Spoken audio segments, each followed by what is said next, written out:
2017-18 চনৰ পদ প্ৰাধিকৰণ আইনৰ পূৰ্ণাংগ সংশোধন আৰু অৱশিষ্ট যিখিনি আমাৰ অপাধিকৃত শিক্ষানুষ্ঠান আৰু 2001, 2013, 2021 চনত পদ প্ৰাধিকৰণৰ পৰা বঞ্চিত শিক্ষকসকলৰ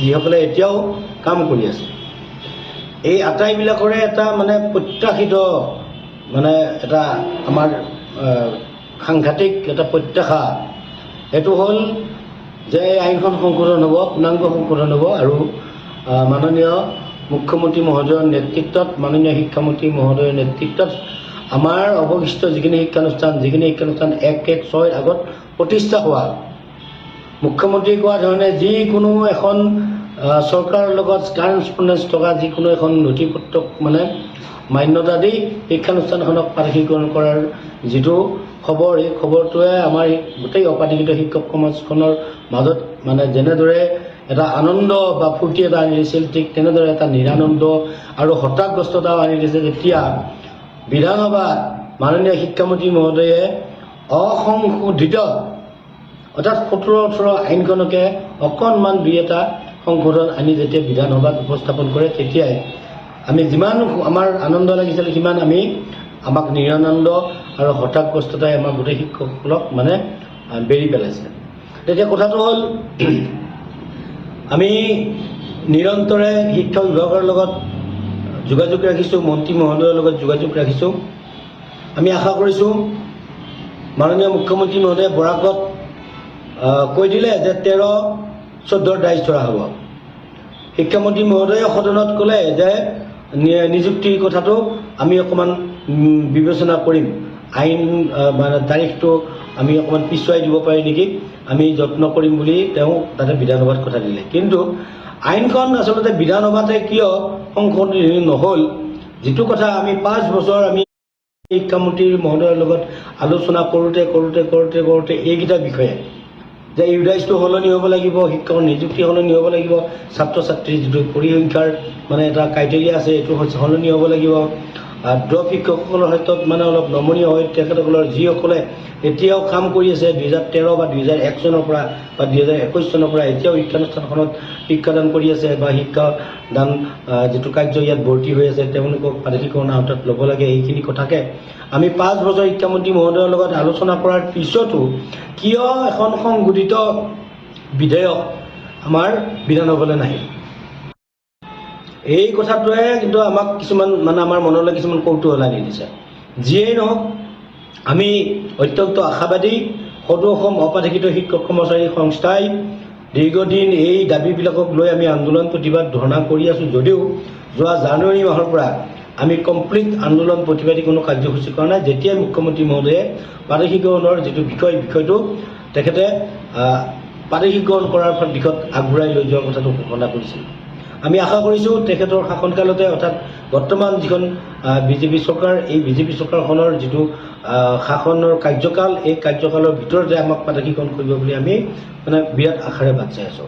আৰু তাৰ কাৰণে যাৱতীয় যিখিনি কামখিনি অকণমান খৰতকীয়াকৈ কৰিব লাগে।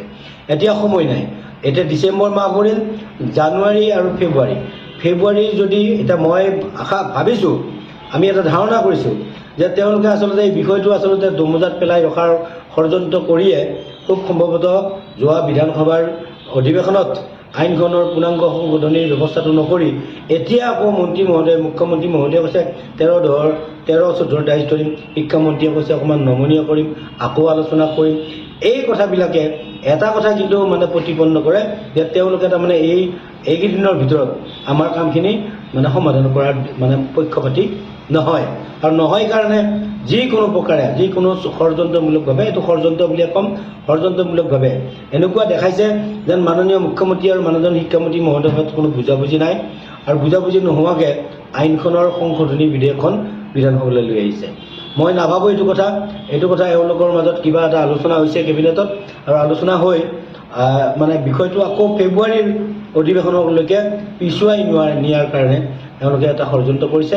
ফেব্ৰুৱাৰীৰ হয়তো হ'বলগীয়া যিখন বিধানসভা, এই বিধানসভাত হয়তো আইনখনৰ পূৰ্ণাংগ সংশোধনী এটা আনিব, আনি আমাক ওলমাই থৈ দিব। যে আগন্তুকত আকৌ আমি চৰকাৰ গঠন কৰিম, চৰকাৰ গঠন কৰি প্ৰথম যিখন কেবিনেট হ'ব এই কেবিনেটত আপোনালোকৰ শিক্ষানুষ্ঠানখিনিত শিক্ষকসকল কৰিম। হয়তো এনেকুৱা এটা চিন্তা চৰ্চা সন্মুখত ৰাখি এওঁলোকে এই কথাটো কৰিছে। আমি মাননীয় মুখ্যমন্ত্ৰী মহোদয়, শিক্ষামন্ত্ৰী মহোদয় এই অসম চৰকাৰখনক সদৌ অসম অবাধিকৃত শিক্ষক কৰ্মচাৰী সংস্থাৰ মঞ্চৰ পৰা বিনম্ৰভাৱে আহ্বান কৰিছোঁ, আমাৰ এই শিক্ষকখিনিৰ লগত ৰাজনীতি আৰু নকৰিব। এই শিক্ষকসকলৰ এতিয়া আৰু আপোনালোকৰ এই অত্যাচাৰ সহাৰ আৰু আমাৰ কলিজা নোহোৱা হৈ গৈছে।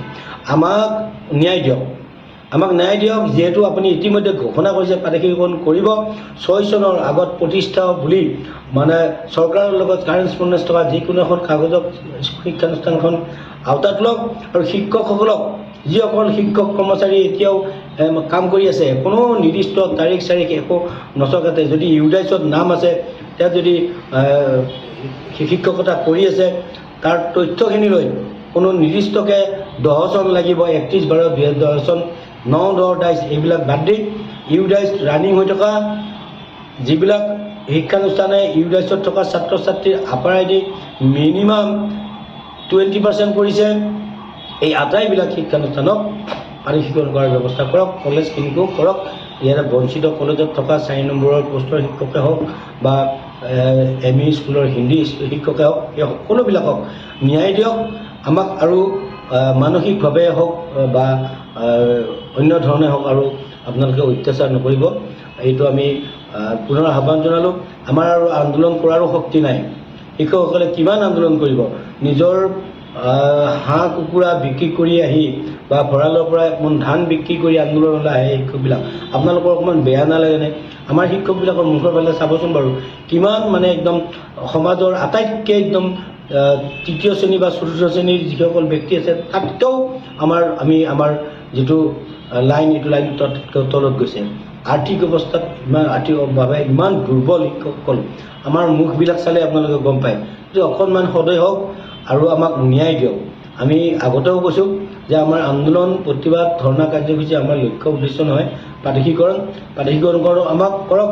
শিক্ষক কৰি আমাক অন্ততঃ যিকেইটা দিন 4-5 বছৰ যিকেইটা দিন আমি কাম কৰিব পাম আৰু অৱসৰ লোৱালৈকে, এইকেইদিনত আমাক শিক্ষক হিচাপে দৰমহা দিয়ক, শিক্ষক হিচাপে নিযুক্তি দিয়ক।